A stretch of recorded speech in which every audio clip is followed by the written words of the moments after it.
Merci. Donc, bonjour à tous.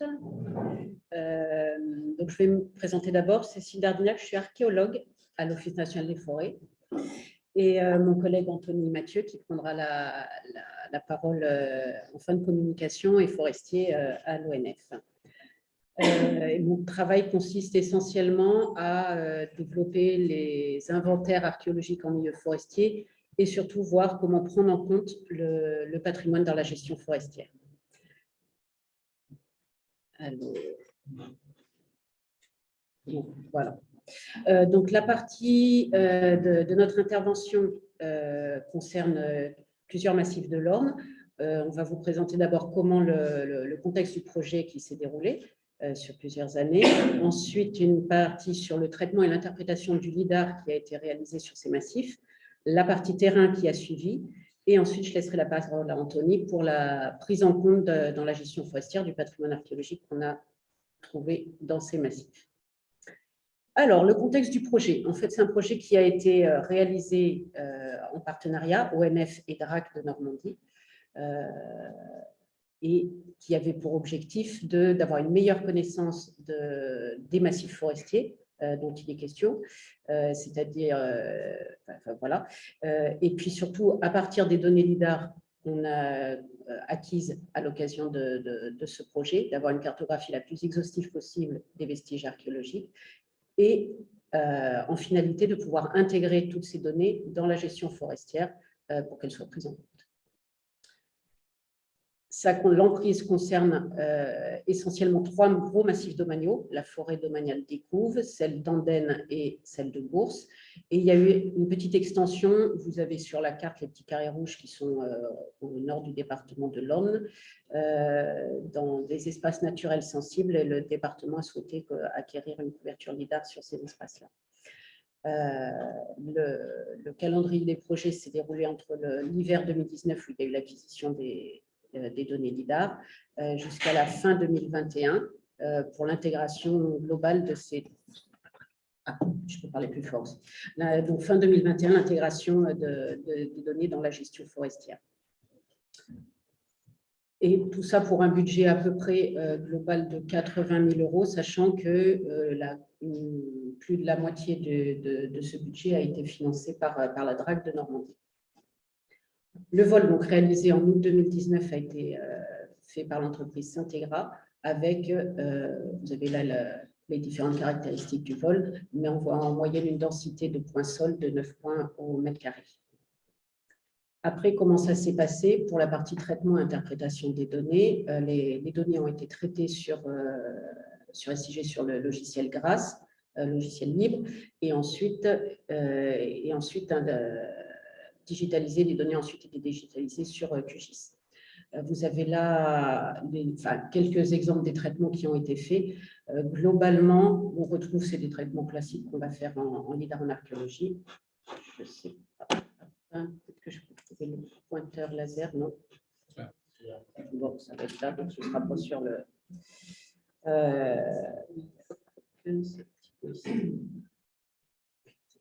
Ouais, merci. Donc, globalement, en fait, vous avez l'essentiel des données ensuite qui nous ont servi pour digitaliser, ça a été des ombrages et la différence d'altitude à la moyenne qui est un traitement assez proche pour ceux qui traitent les données LIDAR du LRM. Donc, une différence d'altitude entre les cellules données et la moyenne des cellules environnantes. C'est surtout ces données-là dont on sert, moi je me sers pour ensuite digitaliser. Toutes ces images-là ont servi, donc les différents ombrages, les différences d'altitude à la moyenne, ont servi ensuite systématiquement ont été visualisées pour servir à la digitalisation. Donc, cette digitalisation a été faite à partir de ces différentes images et surtout à partir de différentes échelles également. Toujours revenir à différentes échelles puisque les vestiges ressortent plus ou moins bien en fonction de ça. La digitalisation s'est faite aussi en parallèle avec une comparaison des données déjà existantes, des données qui étaient à la carte archéologique de la DRAC, mais également d'autres données que l'on avait au sein de l'ONF ou des données issues d'autres prospections. Cette digitalisation nous a permis de créer trois shapefiles, des points, des lignes et des polygones. Je vais revenir là un petit peu plus précisément sur les données initiales de la carte archéologique. On avait peu, sur ces 3 massifs forestiers, Andenne, Écouves et Bourse, peu de données à la carte archéo au départ. Là, vous avez une image sur la carte archéologique des Andennes. En fait, relativement peu de sites connus. Souvent, il s'agit de grandes voies identifiées comme voies romaines qui traversent le massif, et puis des vestiges qui sont souvent, à part ici sur Andenne ou en plein milieu. Ici, on avait un grand enclos qui était connu, mais pas daté, et autrement des vestiges qui sont souvent sur le pourtour du massif. Là, ici, la carte archéologique pour les forêts d'Écouves et de Bourse, où pareil, relativement peu de vestiges identifiés sur Bourse, quasiment rien à part une occupation gallo-romaine. Et puis Bourse, c'est la forêt qui est à droite sur l'écran, et à gauche, la forêt d'Écouves, là encore, qui était traversée par une voie antique, et puis peu d'occupations, si ce n'est 2 ermitages médiévales modernes identifiés sur le massif. Mais en dehors de ces données-là de la carte, il y avait quand même d'autres données que l'on connaissait. Essentiellement sur la forêt des Andennes, vous avez la carte du haut avec plein de petits points qui correspondent en fait à des aménagements militaires allemands de la Seconde Guerre mondiale et qui sont issus d'un important travail réalisé par un historien, David Capstonwell, qui a inventorié beaucoup de travaux logistique allemande sur le massif. Donc ça, ces données-là, on les avait dans notre SIG. Et également sur la forêt d'Écouves en bas, où Anthony et ses collègues avaient relevé, juste un petit peu avant la couverture LIDAR, un grand ensemble de tertres en pierre, qui ne pas forcément datés, qui pourraient correspondre à des nécropoles tumulaires, mais qui ne sont pas forcément, pour l'instant, encore bien identifiés. Donc, tout ça, ça a été mis en lien et gardé en tête pour ensuite faire la digitalisation des ouvrages. Et là, je vais vous faire passer en revue un petit peu tout ce qu'on a pu digitaliser. Donc, en matière de points, on a pas loin de 20 000 points qui ont pu être recensés. Vous avez, et qui ont été, en termes à chaque fois qu'on digitalisait, une interprétation soit morphologique, soit archéologique des structures ont été données. Et donc là, les catégories qui ont été identifiées pour les points, il y avait soit des aménagements militaires ponctuels, des buttes, des charbonnières, des dépressions, des petites structures ponctuelles ou des trous de bombe. Cela vous donne ça, alors effectivement, ça peut sembler très impressionnant, ça vous donne ça en termes de cartographie sur les 3 massifs. Ce que vous voyez qui ressort essentiellement, c'est une quantité monstrueuse de charbonnières, c'est les points oranges, vous avez essentiellement sur le massif d'Andenne et d'Écouves. Et puis autrement, les points rouges qui correspondent, les rouges clairs, même si vous voyez peut-être pas, sur l'écran, vous voyez peut-être pas très bien distinguer les couleurs, mais on va dire des grandes zones de bombardement qui correspondent aux bombardements alliés Seconde Guerre mondiale, et puis autrement des aménagements militaires ponctuels. Ça, c'était pour la couche de points. Voilà quelques images qui peuvent correspondre. Vous avez en haut à gauche des structures qui correspondent ici en fait à des dépôts de munitions allemands. Là, ici, des trous de bombes. Là, des petits points là, qui correspondent à des dépressions. Ici, des buttes, ces petits points blancs. Là, des charbonnières. Et ensuite, là, vous avez quelques petites structures ponctuelles qui sont identifiées ponctuellement, qui sont des petites structures carrées ou ovales et qui correspondent probablement à des loges de charbonniers ou de bûcherons en forêt. Les structures linéaires qui ont été digitalisées, on en a pas loin on en a plus de 24 000 et qui correspondent alors soit des aménagements militaires également, mais qui sont conservés de manière linéaire, des chemins creux, des crêtes de labour, des fossés, des ensembles fossés talus, du parcellaire ancien, des talus tout court ou des voies anciennes. Donc, vous avez un grand nombre de kilomètres de vestiges qui ont été tracés. L'essentiel en fait de ces vestiges est que vous voyez en bleu foncé à l'écran correspond en fait à des fossés de drainage. Donc, ce ne sont pas des structures archéologiques à proprement parler. Pour autant, les forêts d'Andenne et d'Écouves ont été extrêmement drainées de manière relativement récente, plutôt 19e, 20e siècle, mais il nous a semblé important de digitaliser ces espaces-là afin de pouvoir aussi mettre en évidence les zones qui ont été fortement remaniées par rapport à la conservation des autres vestiges. Et autrement, en dehors de ces fossés de drainage qui sont très importants, vous voyez en orange ressortir des réseaux de parcellaires anciens, un petit peu essentiellement sur la forêt des Andennes et un petit peu sur la forêt de Course, d'une manière moins importante sur celle des Couves. Quelques images pour illustrer ça. En partant du haut à gauche, des tranchées d'entraînement militaire, des chemins creux, ici des éléments parcellaires, là une voie ancienne qui coupe l'image, là ici un système de fossés et talus qui dessine des grandes formes et sur certains massifs, et puis ensuite les fossés de drainage. Et dernière couche qui a été digitalisée, c'est les polygones, et là qui correspondent encore une fois à des aménagements militaires, parce qu'on a quand même beaucoup dans ces forêts-là, des anomalies topographiques au sens très large, donc quand c'est des anomalies assez surfaciques, on dessine une grosse patate, des dépressions, des enclos, des zones d'extraction et des zones de butte. Alors, je vais revenir là ici sur les zones que vous voyez en rose et qui correspondent aux zones de butte. En fait, c'était, comme on avait, Anthony avait découvert pas mal de zones, je vous ai cité tout à l'heure des zones de tertres, et en fait, ces tertres ne sont pas ou très peu visibles sur le lidar, mais on a quand même pas mal sur les images, en tout cas de la forêt des Couves, on avait quand même pas mal de zones où il y avait des interrogations sur des anomalies de relief qui pouvaient correspondre à des buttes. Et dans le doute, ne sachant pas si ça pouvait correspondre à ces tertres-là, on a cartographié ces zones de butte. La prospection nous a permis de voir que en fait, ça ne correspondait pas, donc à éliminer en termes d'anomalies archéologiques, mais il convenait quand même de les cartographier au départ, n'ayant pas encore le retour terrain. Pour illustrer ça, quelques images. Donc là, vous avez un champ de tir, donc en termes de polygones d'aménagement militaire, des zones d'extraction. Ici, des anomalies topographiques que vous avez là ou là, qui ont été cartographiées. Un bel enclos ici, des dépressions qui correspondent à des mares, et puis ces zones de butte où en fait, là, on identifie des charbonnières, là, mais pour autant, au milieu, il y a plein d'anomalies de relief qui pouvaient correspondre à ces petits tertres qu'on recherchait également.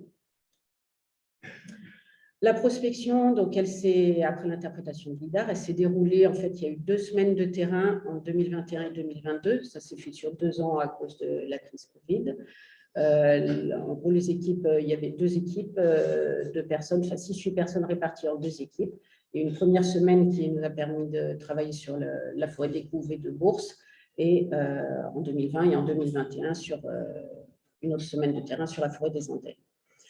D'un point de vue méthodologique, à partir de la digitalisation de toutes les anomalies cartographiées, on a tracé des zones, identifié des zones qu'on allait vérifier sur le terrain. Il n'était bien sûr pas impossible d'aller tout vérifier, toutes les anomalies digitalisées, mais on a identifié et priorisé en fait des zones. Vous ne voyez pas très bien là sur les couleurs, mais en fait, on a cartographié les zones qu'on souhaitait vérifier avec un niveau de priorité, donc, et qui ensuite ont été prospectées. Donc, vous avez en bas le résultat de ce qui a été prospecté. À peu près tout a pu être prospecté de ce qu'on avait souhaité vérifier, et donc pour une superficie qui est quand même relativement importante. Je vais vous indiquer maintenant un petit peu les résultats. Alors, chaque massif pourrait faire l'objet d'une communication à part, puisqu'ils ont chacun une histoire différente et avec des résultats différents, mais je vais essayer de synthétiser tout ça pour l'ensemble de ces 3 massifs. Il y a à la fois des résultats qui nous orientent qui nous apportent des informations sur les occupations anciennes au sens très large, d'autres sur l'exploitation des ressources naturelles, et puis enfin sur les occupations et les aménagements militaires et vestiges de guerre. En termes d'occupation ancienne, on a à la fois des résultats sur tout ce qui était tertre, sur des enclos et autres occupations, et enfin sur les parcellaires anciens. Les tertres, donc en fait, ce qui avait déjà été identifié sur Écouves, les zones qui avaient déjà été identifiées, on a bien constaté qu'elles n'étaient pas ou peu visibles sur le lidar. Là, vous avez une image, vous voyez quelques buts ici, mais en fait, dans toute la zone, on en a plus d'une 50aine et tous ne sont pas bien identifiables de manière formelle sur le lidar. Donc, même si ça nous aide, ce n'est pas le lidar seul qui aurait pu nous permettre d'identifier ces structures. Il s'agit de terre trempière, en général de forme circulaire ou parfois ovoïde, de 3 à 5 mètres de diamètre. Et vous en avez des photos qui illustrent ça. Et avec la carte de répartition, donc essentiellement sur Écouves, mais on en a quelques zones également sur la forêt des Andelnes. Les enclos. Alors, ces enclos, autant il y en avait un qui avait été identifié et qui était déjà connu sur la forêt des Andelnes, c'est celui qui est représenté ici, là, en haut à gauche. Mais il y en a, au total, sur les 3 massifs, il y en a 13 qui ont pu être révélés par le LIDAR. Et là, on a une grande variété dans les formes. Ça peut être des enclos quadrangulaires, des enclos ovoïdes, des enclos polygonaux. La superficie varie aussi de manière importante. Dans aucun d'eux, on a du mobilier archéologique y associé, donc ça ne nous permet pas d'avoir une attribution chronologique.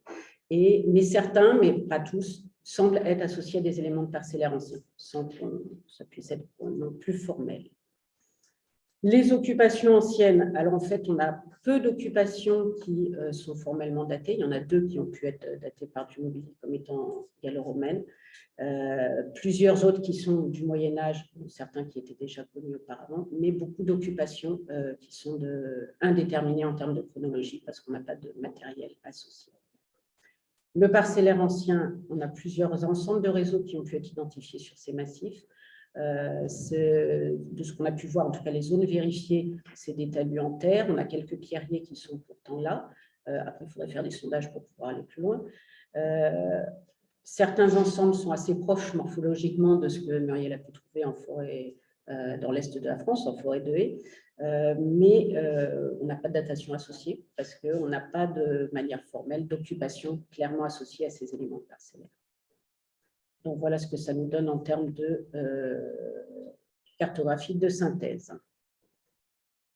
Je vais accélérer parce qu'on va... En termes de résultats par rapport aux exploitations des ressources naturelles, donc on a des carrières de grès qui sont importantes, notamment sur le massif d'Écouves et d'Andennes. Après, on a énormément de zones d'extraction liées en fait à l'exploitation du minerai de fer. Donc, ces zones se voient de manière un petit peu différente au niveau du LIDAR et puis confrontées aux cartes géologiques peuvent également se repérer. Quelques ferriers ont également été retrouvés en prospection. Et tout ça, c'est à mettre en lien avec l'exploitation. En fait, on a une exploitation du minerai qui est importante dans ces coins-là en Normandie, à partir sans doute du Moyen-Âge, mais plus particulièrement, on a des forges qui fonctionnent autour de ces massifs entre le XVIe et le XIXe siècle, mais de manière très importante au XVIIIe siècle.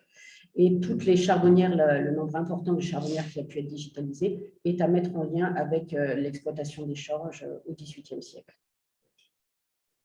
Et dernier résultat à propos des aménagements militaires. Donc, on a des aménagements qui sont liés au XIXe siècle, à la Première et à la Seconde Guerre mondiale. Au XIXe, on a 2 champs de tir qui s'installent en forêt d'Écouves et en forêt d'Andennes. Donc, vous avez les images LIDAR qui sont là. Donc, après la guerre de 70, c'est avec le développement en fait, et la fortification des grandes villes. Et en fait, on a l'entraînement des garnisons et donc l'installation de nombreux champs de tir pour entraîner les troupes. Première Guerre mondiale, on a des tranchées d'entraînement qui sont en forêt d'Écouves à proximité. Donc, c'est lié aussi également au champ de tir et au champ de tir et d'entraînement militaire. Donc, ces tranchées d'entraînement sont liées à ces champs de tir. Et on a également un camp de prisonniers allemand qui a été identifié. Alors, lui, on le voit sur l'image LIDAR de droite, en fait, on le voit très mal. On a une espèce de petit rectangle là, on ne l'avait pas identifié au moment de la digitalisation des anomalies, mais ça a été retrouvé dans les archives forestières juste au même moment. Et dernier point, la Seconde Guerre mondiale, en fait, donc c'est essentiellement concentré sur la forêt de Domanel de Bourse et d'Andennes. En fait, il s'agit de dépôts logistiques allemands qui ont été installés dès 1943, avec notamment des dépôts de munitions, des dépôts de carburant, opérations. Et associé à ça, on a également des garages de camions. Et tous ces éléments-là alors c'est toute une histoire qui a déjà été qui est déjà en partie bien étudiée et qui a laissé énormément de traces.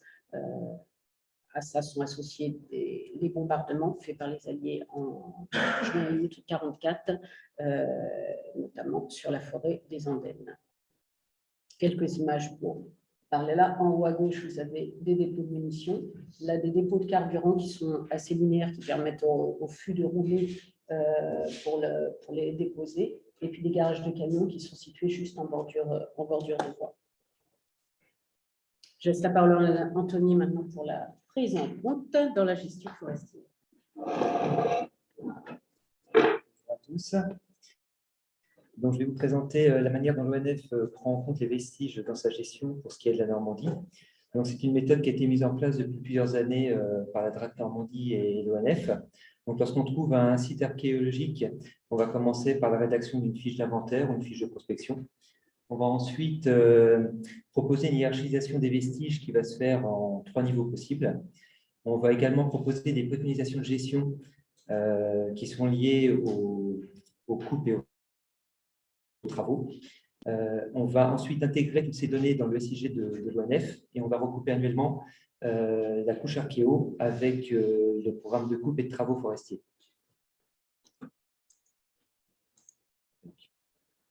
Donc là, vous avez sous les yeux le modèle d'une fiche d'inventaire. Donc en haut à gauche, vous avez la localisation, ensuite la description du site, vous avez le niveau de gestion proposé, et puis ensuite on va lister les préconisations de gestion. Soit on en fait la liste complète, soit on se reporte un document qui les liste. Alors, vous avez 3 niveaux de gestion qui sont proposés. Le niveau 3 est le niveau de gestion le moins contraignant. Donc, au niveau 3, on a potentiellement affaire à un site archéologique, mais concrètement, sur le terrain, on n'a rien qui atteste qu'on a véritablement affaire à un site. Ce qui fait qu'en fait, on ne va pas s'imposer de préconisation de gestion spécifique lors des coupes et travaux. On va par contre maintenir une veille ou lors de l'exploitation. On va vérifier si on n'a pas du matériel archéologique qui ressort. Le niveau 2 et le niveau 1 sont par contre, eux, des niveaux de gestion qui concernent bien des sites archéologiques avérés. On a donc bien des préconisations de gestion qui s'appliquent lors des coupes et travaux. La seule différence entre le niveau 1 et le niveau 2, c'est que le niveau 1 concerne des sites archéologiques qui ont une grande importance scientifique et ou qui occupent une très grande surface. Les préconisations de gestion, dans les cas de niveau de gestion 1, on peut avoir des préconisations de gestion plus spécifiques qui peuvent être appliquées sur ce genre de coupes et travaux. Et puis, l'ONF a l'obligation de prévenir le SRA systématiquement à chaque fois qu'on intervient sur les sites de niveau 1. Alors, cette diapo et la suivante va lister l'essentiel des préconisations de gestion qu'on va appliquer lors des coupes et travaux. Donc, concrètement, ce qu'on cherche à faire, c'est à limiter au maximum l'impact des passages de machines sur les sites archéologiques. Donc, concrètement, on va essayer de contourner systématiquement les vestiges et les sites archéologiques en adaptant le réseau de chemin existant. On va également demander un abattage réactionnel des bois vers l'extérieur des sites. On va installer des zones tampons tout autour des structures, zones tampons sur lesquelles on va interdire le passage d'engins. Et on va privilégier au maximum l'exploitation en régie. Donc, l'exploitation en régie, ça veut dire que l'ONF va réaliser elle-même l'exploitation par l'intermédiaire de prestataires de services, ce qui en général nous permet d'obtenir une qualité d'exploitation beaucoup plus de meilleure qualité que ce qu'on obtient habituellement lorsque la coupe est vendue directement à des marchands de bois. Donc, parmi les 3 forêts qui ont été survolées par le LIDAR, on a proposé 2 niveaux de gestion, niveau 2 et niveau 3. Donc, sur environ 15 000 hectares de forêt parcourus par le LIDAR, on a à peu près 162 zones qui ont été digitalisées en niveau 2, ce qui représente à peu près 180 hectares sur 15 000 survolés. Et on a à peu près une trentaine de sites proposés, enfin une trentaine de zones digitalisées proposées en niveau 3, et ce qui représente à peu près une quarantaine d'hectares. Donc, sur cette carte, sur cet ensemble de cartes, vous avez des différents sites qui ont été retenus avec leur niveau de gestion. En orange, vous avez les niveaux 2. Les niveaux 3 sont en jaune. Sur la carte qui est en bas à droite, on distingue des vestiges de Seconde Guerre mondiale qui sont très nombreux, comme l'a dit ma collègue Cécile, sur la domaniale des Andennes. Et donc, par contre, tous les sites de Seconde Guerre mondiale sont bien tous en niveau 2. Donc, en conclusion, suite au vol LIDAR qui a été réalisé sur ces 3 massifs, l'état de nos connaissances a été largement complété grâce au survol LIDAR. On a désormais à disposition des chercheurs un très grand nombre de données. Et puis, ce qui est très important pour l'ONF, c'est que désormais, tous les vestiges qui ont été découverts sont intégrés dans la gestion forestière et pris en compte lors des travaux. Voilà, je vous remercie pour votre attention.